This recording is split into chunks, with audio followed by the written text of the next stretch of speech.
الرحمن الرحیم وبہ نستعین انہ خیر ناصر و معین وصلی اللہ علی محمد و آلہ الطاہرین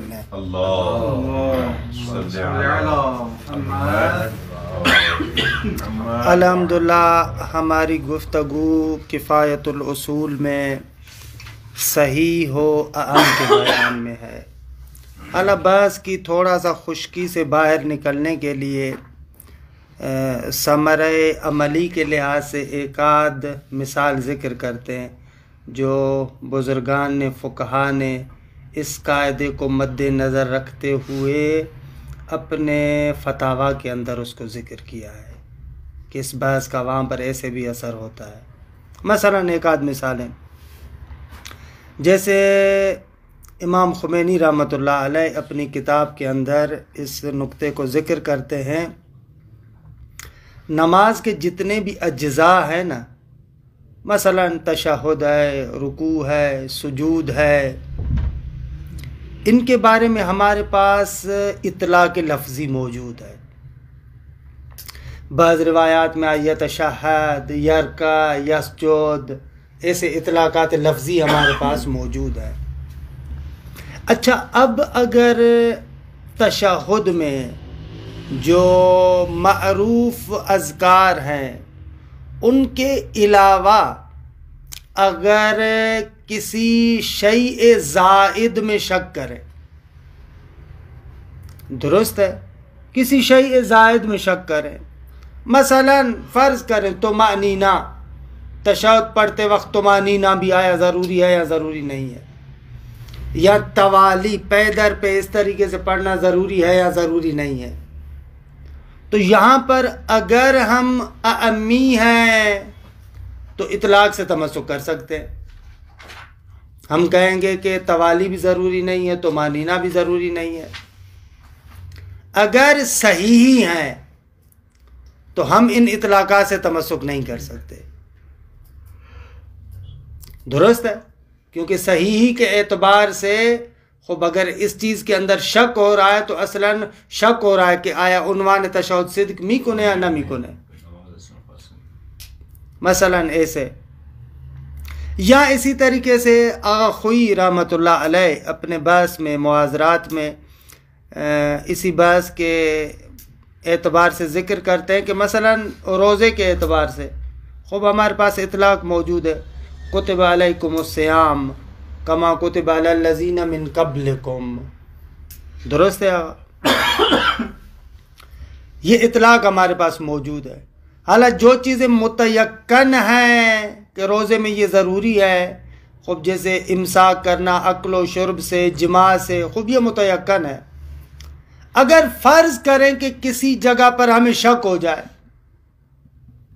کسی جگہ پر ہمیں شک ہو جائے، مثال کے طور پر مثال دو، خود غبار غلیظ کے بارے میں، غبار غلیظ کے بارے میں ہمارے پاس دو طرح کی روایات ہیں، فرض کریں کہ ظاہراً ہے بھی ایسے، صرف فرض بھی نہیں حقیقت بھی ہے، ہمارے پاس دو طرح کی روایات ہیں، اور فرض کریں ان دونوں روایات میں تعارض ہو جائے، خب قانون ہے کہ اذا تعارض تساقط، اب ہم ہیں اور فقط یہ غبار غلیظ کی بحث ہے، آیا غبار غلیظ مفسد صوم ہے یا صوم نہیں ہے؟ خب اگر ہم قائل ہو گئے کہ ہمارے پاس ایک اطلاق موجود ہے اور وہ دونوں روایات تعارض کی وجہ سے گر گئیں، تو یہاں پر آپ اس اطلاق سے تمسک کر سکتے ہیں اعمی کے نظریے کے اعتبار سے، اعمی کے نظریے کے اعتبار سے آپ اس اطلاق سے تمسک کر سکتے ہیں، اما صحیح کے نظریے کے اعتبار سے نہیں کر سکتے، کیونکہ عنوان ہی محرز نہیں ہے، درست ہے۔ یا مثلا اس کے علاوہ خوب نماز میں آیا جلسہ استراحت ضروری ہے یا ضروری نہیں ہے؟ آپ تشہد پڑھتے ہیں یا مثلا سجدوں سے اٹھتے ہیں تو مثلا تھوڑی دیر آپ کو بیٹھنا آپ کے لیے یہ جلسہ استراحت ضروری ہے یا ضروری نہیں ہے؟ خوب اگر اعمی ہیں تو اطلاق سے آپ تمسک کر سکتے ہیں، اما اگر آپ صحیح ہیں تو اطلاق سے تمسک نہیں کر سکتے۔ اگر تکتف کے بارے میں شک ہو کہ نماز میں ہاتھ باندھنا ضروری ہے یا ضروری نہیں ہے، مثال کے طور پر خب یہاں پر بھی عیناً یہی مسئلہ آئے گا کہ آپ عامی ہیں تو اطلاق سے تمسک کر سکتے ہیں، تکتف ضروری نہیں ہے، گرچہ ہمارے پاس دلائل موجود ہے کہ تکتف اصلاً مفسد صلاۃ ہے، وہ علیحدہ بات ہے، مثال دے رہا ہوں، درست ہے، خب صحیح ہو تو وہ تمسک نہیں کر سکتا۔ کہ یہ اچھی خاصی مثالیں ہیں، یا مثلاً ایک اور مثال کہ یہ ظاہراً عملی تر مثال ہے کہ اس کو بھی آخوئی نے ذکر کیا ہے، جو نمازیں قضا ہو جاتی ہیں، درست ہے، قضا نمازوں میں آیا نماز کو اسی ترتب کے ساتھ پڑھیں جیسے عام طور پر پڑھی جاتی ہے، ظہر پھر عصر، ایسے اس ترتب کے ساتھ قضا نمازوں کو پڑھنا ہے، یا نہ میں نے پہلے عصر پڑھی پھر بعد میں ظہر پڑھتا ہوں، کر سکتا ہوں یا نہیں کر سکتا؟ خب یہ بھی ایک لحاظ سے اس بحث پر موقوف ہے، کیونکہ جو امر بالقضاء ہے وہ مطلق ہے، درست ہے، امی آ کر اس اطلاق سے تمسک کر سکتا ہے کہ نہ قضا میں ترتب ضروری نہیں ہے، درست ہے، ادا میں ضروری ہے، اما قضا میں ضروری نہیں ہے، لیکن اگر میں صحیح ہی ہوں تو یہاں پر میرے لیے ضروری ہے کہ ترتب کے ساتھ پڑھوں، درست ہے۔ یا مثلا ایک اور مسئلہ کہ یہ بھی خوبصورت مسئلہ ہے، اس کی تھوڑی سی عبارت دیکھیے گا، اذا صلی رجل مع تقدم المرأة علیہ فی الصلاة فعلى القول بالأعم تكون صلاة الرجل خلف المرأة منهيا عنها فتشمله لا تصلي خلف امرأة تصلي ولو مع العلم بفساد صلاتها۔ دیکھیں یہ آپ کے پاس نہیں ہے عبارتیں، ایک خاتون ہے جو مرد کے آگے نماز پڑھ رہی ہے، خوب دیکھیں ہمارے پاس روایت ہے کہ لا تصلی خلف امرأۃ تصلی، اگر ایک خاتون نماز پڑھ رہی ہے تو اس کے پیچھے نماز نہ پڑھے۔ خوب آپ کو پتا ہے کہ اس کی نماز باطل ہے، فرض کریں ایک خاتون نماز پڑھ رہی ہے اور آپ کو پتا ہے حالانکہ کسی بھی طریقے سے کہ اس کی نماز غلط ہے، فاسد ہے، خوب اب آیا میں اس کے پیچھے نماز پڑھ سکتا ہوں یا نہیں پڑھ سکتا؟ صحیح کے مطابق پڑھ سکتے ہیں، امی کے مطابق نہیں پڑھ سکتے۔ کیوں؟ اس لیے کہ عنوان کیا ہے روایت میں، لا تصلی خلف امرأۃ تصلی، صحیح کے اعتبار سے اصلاً صدق نامی کو نے خلف امرأۃ تصلی، جب نماز باطل ہے تو تصلی صدق نامی کو نے، تسلی کا عنوان صدق نہیں کرتا، البتہ امی کے اعتبار سے عنوان تسلی صدق کرتا، وہ نہیں پڑھ سکتا اس کے پیچھے۔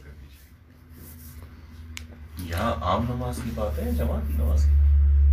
عام نماز میں بھی عام طور پر بھی میرے خیال میں اس طریقے سے ہے کہ بلاخر ایک فاصلہ ہونا چاہیے، مرد خاتون کے محاذی نماز نہ پڑھے، میرے خیال میں اس طریقے سے، اللہ دقیقاً وہ فتویٰ میرے ذہن میں نہیں ہے کہ کس طریقے سے، کہ اذا حاز الرجل مع المرأة فی الصلاة ولم یکن بینہما مقدار ذراع واحد، ایک قول کے مطابق، او اشرۃ اذرع علی خلاف، اختلاف ہے، ایک ذراع کا فاصلہ ہو یا 10 ذراع کا فاصلہ ہو، درست ہے، لیکن دونوں محاذی نماز پڑھ رہے ہیں اور ایک ذراع کا فاصلہ بھی نہیں ہے، ولیکن کان احدہما سابقا علی الآخر فی الشروع منہما فی الشروع فیہا، دونوں میں سے ایک پہلے پڑھتا ہے، دوسرا پھر اس فاصلے کا لحاظ کیے بغیر بعد میں پڑھتا ہے، فَحِينَئِذٍ تَكُونُ الصَّلَاةُ اللاحق محکومۃ بالفساد یقیناً، جو بعد میں آ رہا ہے اس کی نماز تو فاسد ہے قطعاً، وَأَمَّا فَسَادُ الصَّلَاةِ السَّابِقِ مِنْهُمَا فَمَبْنِيٌّ عَلَى هَذَا الْبَاسِ، جو پہلے پڑھنے والا ہے اس کی فاسد ہے یا صحیح نہیں، صحیح ہے نہ، دوسرے کی تو قطعاً فاسد ہے، پہلے کی بات کر رہے ہیں، پہلے کی بھی فاسد ہے یا فاسد نہیں ہے؟ خوب یہ اس اختلاف پر مبنی ہے. اگر پیچھے پڑھ رہا ہے اور آپ امی ہیں تو اس اعتبار سے پہلے کی نماز بھی باطل ہو جائے گی، کیونکہ فاصلہ نہیں ہے. ولو ان کے اس پیچھے والے کی نماز فاسد ہے، اما یصدق علیہ کہ انہ یصلی، امی ہو جائیں جس کا دل چاہے جا کر آپ نماز باطل کر دیں، درست ہے. اما صحیح کے اعتبار سے نہ، پہلے کی فاسد نہیں ہوگی، کیونکہ بعد والے کی قطعاً نماز فاسد ہے. جب فاسد ہے تو لا یصدق علیہ کہ انہ صلی، درست ہے. یہ اس طریقے کے مسائل کے جن کو آپ کہہ سکتے ہیں کہ فقہ میں مختلف جگہ پر آغایون اس طریقے سے تمسک کرتے ہیں. آغا فقہی حکم کو استنباط کرنے کے لیے ہمارے بزرگان بہت زیادہ زحمت کرتے ہیں. ایک حساب ہے، کتاب ہے، نہیں ان کے بیٹھ کر اسی طریقے سے اپنی طرف سے دل میں آیا اور فوراً فتویٰ ڈال دیا، نہ، ایسے نہیں ہے. خوب آتے ہیں اصل بات کی طرف کہ ایک دو نکتے ہیں، تھوڑی سی چند سطریں پڑھ لیں اس کی بھی. مرحوم آخوند کہتے ہیں کہ مقدمات تمام ہوئے، اب گفتگو کرتے ہیں کہ دونوں قولوں میں سے قول حق کیا ہے. درست ہے. آخوند رحمت اللہ علیہ فرماتے ہیں کہ قول حق وہی صحیح ہی ہے. اس کے لیے 4 دلائل کو ذکر کرتے ہیں اور ان میں سے چوتھے میں مناقشہ کرتے، ابتدائی 3 دلیلوں کو مانتے. پہلی دلیل تبادر ہے. اگر آپ دیکھیں واقعاً جب ہم کہتے ہیں صلاۃ، صوم، آپ کا ذہن کہاں جاتا ہے؟ نماز صحیح کی طرف جاتا ہے. بابا یہ نمازی ہے، نماز پڑھتا ہے، نماز صحیح کی طرف ذہن جاتا ہے. تبادر ادھر ہی ہے. تو پہلا نقطہ تو یہ روشن ہے کہ تبادر ہے. الصلاۃ سے، الصوم سے، ان سے تبادر. نماز صحیح کا ہوتا ہے، خب عام کا تھوڑی ہوتا ہے، فاسد ہو اس کا نہ، صحیح کا تبادر ہوتا ہے. کہ پھر ایک ان کل تو ہے کہ جس کو عبارت میں دیکھیں گے، ابھی نہیں بیان کر رہا. دلیل دوم جو نماز فاسد ہے اس سے آپ سلب کر سکتے ہیں، صحت سلب ہے، دقت کے ساتھ. ہاں اس دقت کے ساتھ واقعاً دیکھا جائے، مثلا اگر حائض خاتون نماز پڑھتی ہے، آپ کہتے ہیں کہ نہیں اس کی تو نماز نہیں ہے، اس کی نماز نہیں ہے اصلاً. بے شک آپ اس کو مجازن و بالعنایہ نماز کہتے ہو، اما اس دقت کے اعتبار سے دیکھیں اس سے آپ صلاۃ کو سلب کر سکتے ہیں کہ اس کی نماز اصلاً نماز نہیں ہے. درست ہے. یہ 2. 3 اگر یہ جو روایات ہے الصلاۃ عمود الدین یا الصلاۃ معراج المومن، الصلاۃ جنت، الصوم جنت من النار، یہ جو روایات ان عبادات کے لیے آثار اور خواص کو ذکر کرتی ہیں، ظاہر سی بات ہے کہ اسے کیا مراد ہے؟ خب الصلاۃ عمود الدین یعنی طبیعت نماز کے لیے ہے نا، کہ معراج المومن طبیعت نماز عمود دین ہے. خب وہ کون سی طبیعت نماز عمود دین ہے؟ وہ کون سی نماز طبیعت صلاۃ مثلا معراج مومن ہے؟ وہ کون سی طبیعت صلاۃ قربان و کل تقیین ہے، ہر نیک انسان کے تقرب کا باعث بنتی ہے؟ خب یہی نماز صحیح ہے. اور آپ نہیں کہہ سکتے کہ یہاں پر جو الصلاۃ استعمال ہوا ہے الصلاۃ صحیحہ مراد ہے، نہ، ظاہراً کوئی قرینہ بھی نہیں ہے، کوئی لازم نہیں ہے کہ آپ یہاں پر آئیں اور آ کر معذوف کو مانیں. اصل عدم حذف ہے. ہو سکتا ہے نا کوئی بندہ آ کر اشکال کرے کہ ناغا ادھر الصلاۃ عمود الدین میں مراد الصلاۃ صحیحہ. ہم کہیں گے کہ اصل عدم حذف ہے اور اس کی کوئی ہمیں ضرورت محسوس نہیں ہوتی. الصلاۃ عمود الدین یعنی واقعاً طبیعت نماز. درست ہے؟ آگا طبیعت نماز فقط صحیح پر یہ اثر تو اسی پر بار ہوگا نا، کیونکہ فاسد نماز تو عمود دین نہیں ہے. محط استدلال یہی نقطہ اتفاق ہے. طبیعت صلاۃ عمود الدین ہے، بس اس طبیعت صلاۃ سے مراد وہی نماز صحیحہ ہونی چاہیے. مثلاً الصلاۃ تنہی عن الفحشاء والمنکر میں بھلے طبیعت صلاۃ فاسد نماز تو لا تنہی عن الفحشاء والمنکر، لیکن بہت ساری نمازیں، یہ تو ساری نمازیں چلی جائے گی پھر ایسے ہی کیسے؟ جو عام طور پر ہم دیکھتے ہیں فحشا کرتے پھرتے ہیں پھر بھی نماز پڑھتے ہیں۔ نہ، نماز روکتی ہے۔ اب یہ نہیں ہے کہ اس سے مراد یہ نہیں کہ علت تامہ ہے، یعنی نماز کے اندر مقتضی ہے، طبیعت صلاۃ کے اندر مقتضی موجود ہے تنہی عن الفحشاء والمنکر کا، نماز کے اندر مقتضی موجود ہے معراج المومن کا، مگر یہ کہ معنی انسان خود لے کر آئے۔ اور کبھی کبھار ایسے ہوتا ہے کہ معنی انسان اپنی جانب سے لے کر آتا ہے، اما خود نماز مقتضی دار ہے۔ یہ تمام اعمال میں ایسے، یہ نقطہ ایسا ہے جس سے اکثر وہ روایات مثلا کہتے ہیں کہ فلاں گناہ کرو تو جہنم میں چلے جاؤ گے، اور بہت سارے ایسے لوگ ہیں کہ جو مثلا اس گناہ کے باوجود جہنم میں نہیں جاتے، شفاعت ہو جاتی ہے، جنت میں جائیں گے۔ خب اس کا کیا مقصد ہے؟ اس کا مقصد یہ ہے کہ لو خلی و طبع، فقط اس گناہ کو دیکھا جائے تو یہ گناہ مقتضی ہے اس بات کا کہ اس کو جہنم میں جانا چاہیے۔ لولا المانع، خب اگر شفاعت آ گئی تو مانع آ گیا، وہ مقتضی اپنا اثر نہیں دکھائے گا۔ اسی طریقے سے اچھے اعمال میں بھی اسی طریقے سے فلاں عمل کرو گے تو جنت میں چلے جاؤ گے، اتنی مرتبہ تم نے مثلا سبحان اللہ کہا، جنت میں مثلا تمہارے لیے اتنے اشجار بنائے جاتے ہیں۔ اما لولا المانع، کوئی معنی نہ لے کر آؤ کہ جو معنی آ کر اس مقتضی کو خراب کر دے، تو یہ ایسے ہے، یہ کلن تنہی عن الفحشاء فلاں فلاں اسی طریقے سے۔ اچھا، ایک روایات کا یہ مجموعہ ہے، دوسرا روایات کا مجموعہ ہے جو کہتا ہے کہ اگر اس میں فلاں مثلا جز نہ ہو نا، وہ نمازی نہیں ہے۔ لا صلاۃ الا بفاتحۃ الکتاب، لا صلاۃ الا بفاتحۃ الکتاب، اگر ایک جز نہیں ہے یعنی فاتحۃ الکتاب نہ ہو تو نماز فاسد ہے نا۔ روایت کہتی ہے لا صلاۃ، اصلا وہ نماز نہیں، حائض والی بات، بھلے حائض کی طرح نماز نہیں ہے اصلا، لا صلاۃ۔ یہ روایت بھی ایسے۔ ان قلتا، آپ کہیں کہ آغا لا صلاۃ الا بفاتحۃ الکتاب، تو ہمارے پاس ہے لا صلاۃ لجار المسجد الا فی المسجد، لا صلاۃ لجار المسجد الا فی المسجد۔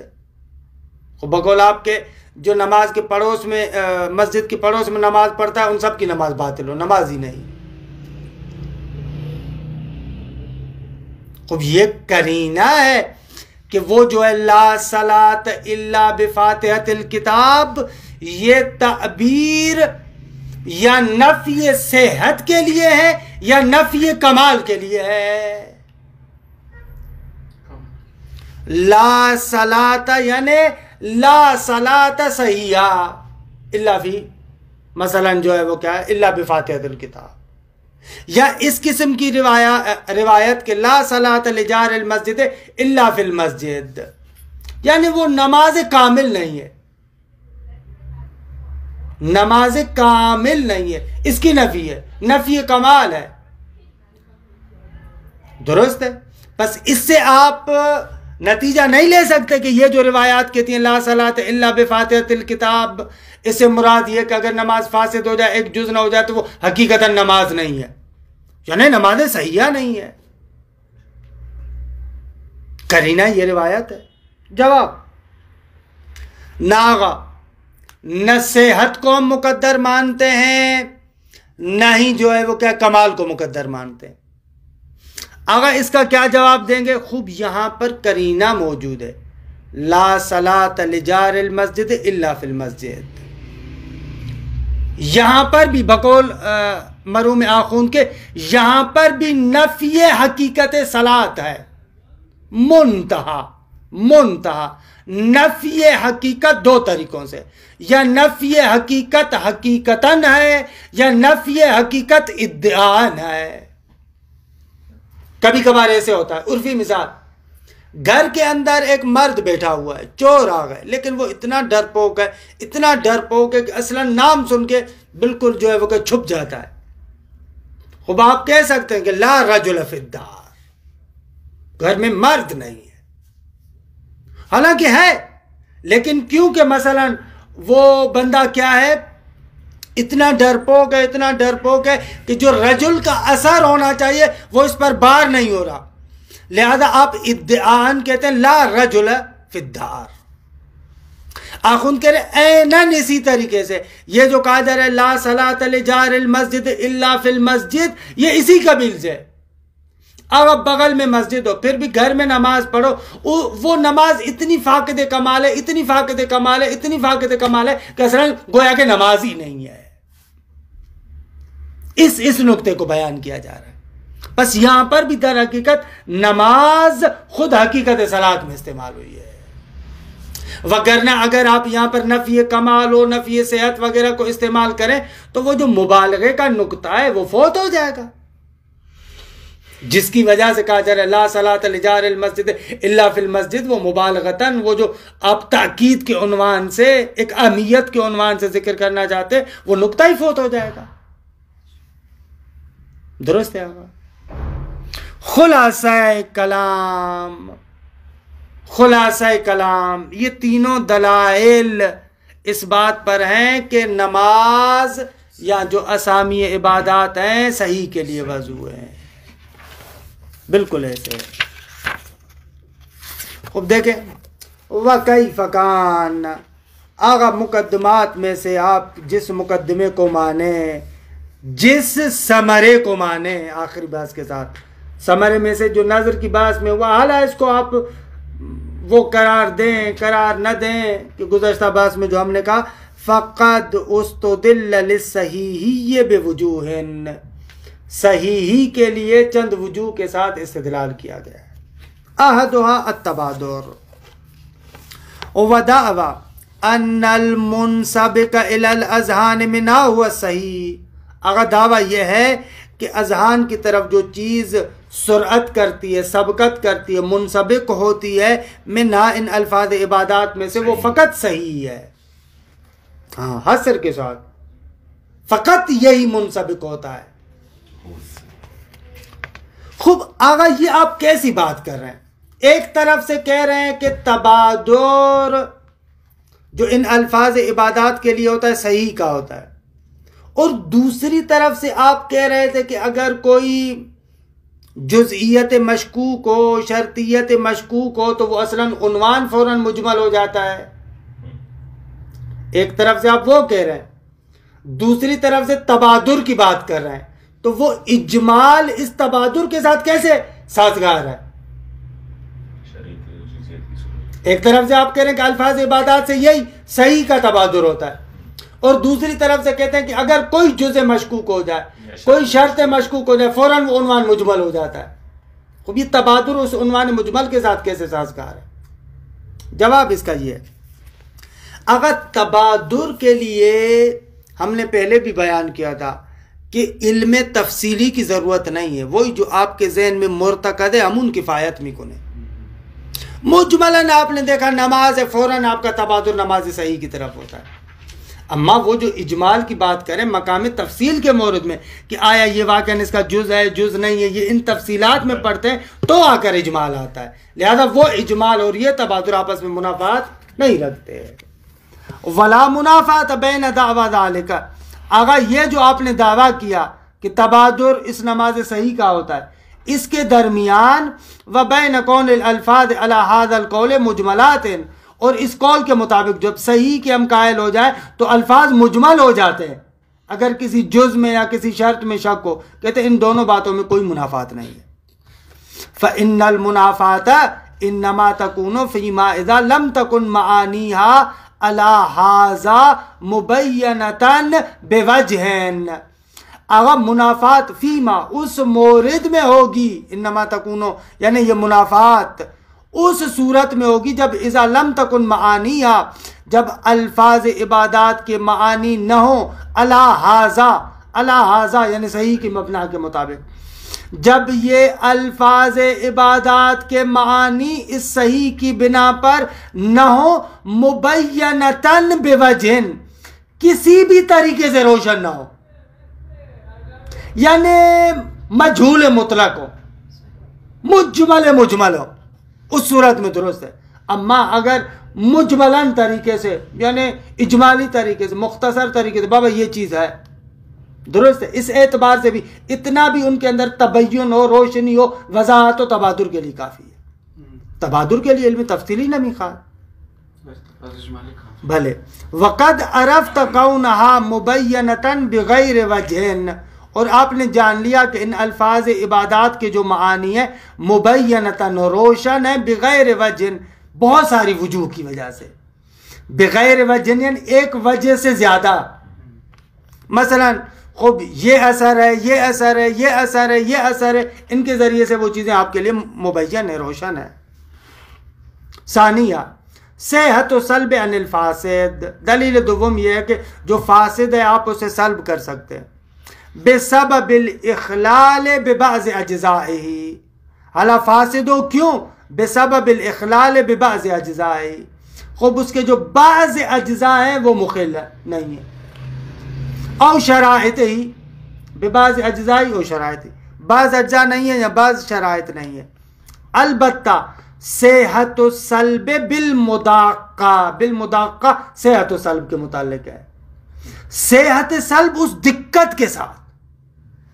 اما اگر عنایت مجازی کو دیکھیں تو آپ حمل کر سکتے ہیں، لیکن اس دقت کے اعتبار سے دیکھیں بھلے یہاں پر نماز نہیں ہے.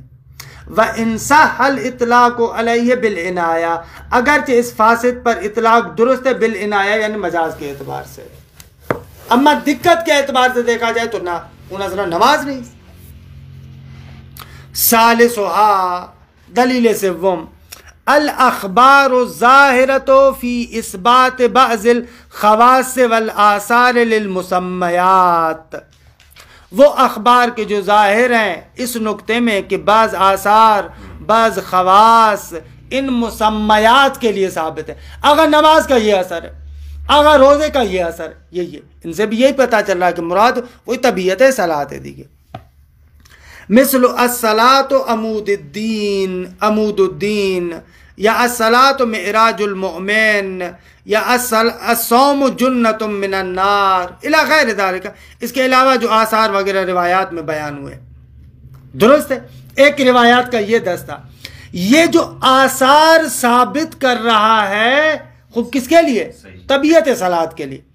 طبیعت صلاۃ کے لیے جب یہ آثار ثابت کر رہا ہے تو ظاہر سی بات ہے کہ اس طبیعت صلاۃ سے قطعاً مراد نماز صحیح ہونی چاہیے، کیونکہ یہ آثار نماز صحیح کے لیے، نماز فاسد کے لیے تو نہیں ہے. روشن ہے وجہ استدلال.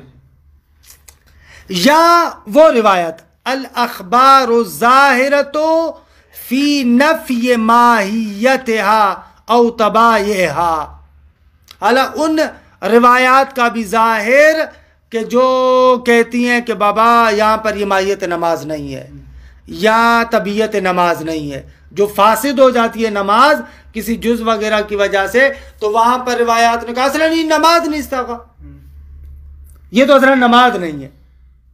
جیسے لا صلاۃ الا بفاتحۃ الکتاب، درست ہے آقا بھلے. ونحوہ، اور اس کے علاوہ جو اور روایات ہیں، ونحوہ مما کان ظاہرا فی نفی الحقیقت، اس کے علاوہ اور روایتیں کہ جو ظہور رکھتی ہیں کہ حقیقت صلاۃ کی نفی ہو رہی ہے بمجرد فقد ما یعتبر فی الصحۃ شطرا او شرطا. درست ہے کہ جن روایات کا ظہور ہے اس بات میں کہ بابا اس حقیقت کی نفی کی جاتی ہے صرف اس وجہ سے کہ وہ چیز نہ ہو جو اس نماز کی صحت میں معتبر ہے. ان میں سے اگر وہ چیز نہ ہو جو نماز کی صحت میں معتبر ہے تو روایت کہتی ہے کہ اصلاً یہ حقیقت نہیں ہے، نماز نہیں ہے. حالا صحت صلاۃ میں شطرن یعنی ای جزءن او شرطن یا شرط کے عنوان سے. جز و شرط میں کیا فرق ہے آقا؟ جز اور شرط میں یہ کہ جز خارجی ہو سکتا ہے، مثلا جہاں تک جز داخلی ہوتا ہے شرط خارجی ہو سکتا ہے، مثلا طہارت صلاۃ کے لیے، اور جز مثلا ارکان نماز. تو درست ہے. اس کو علمی عبارت میں یوں بھی کہتے ہیں کہ جز میں قید اور تقید دونوں داخل ہوتے ہیں، اور شرط میں تقید داخل ہوتا ہے جو قید خارج ہوتی ہے. یہ مشہور عبارت ہے، حالانکہ کہ لطیفہ محض. دیکھیں مثلا جیسے آپ کہتے ہیں وضو نماز کے لیے شرط ہے. وضو کیا ہے؟ نماز کے لیے شرط ہے. شرط ہے یعنی کیا؟ یعنی نماز مقید ہے وضو کے ساتھ. یہ جو تقید ہے نماز وضو کے ساتھ، وہ نماز میں ہو. اما خود وضو نماز میں نہیں ہے، نماز کے اندر وضو تھوڑی ہے. وضو کے ساتھ نماز مقید ہے، لہذا اس شے کے ساتھ جو تقید ہے وہ اس کے اندر داخل ہے. اما وہ قید جو خود وضو ہے وہ خارجی ہے. تقید داخل ہے، قید خارج ہے. اما جز کے اندر تقید اور قید دونوں داخل ہیں. اگر تکبیرۃ الاحرام ہم تقیدش داخل ہے، ہم قید داخل ہے. درست ہے؟ یہ شطر اور شرط میں درست ہے. ہاں یہ معمولاً استعمال کرتے ہیں. خوب آگا بس ہے یہاں تک، پھر بقایا کو انشاءاللہ کل دیکھیں گے. وصلی اللہ علی محمد و اہل بیتہ الطیبین الطاہرین. اللہم صلی علی محمد و آل محمد.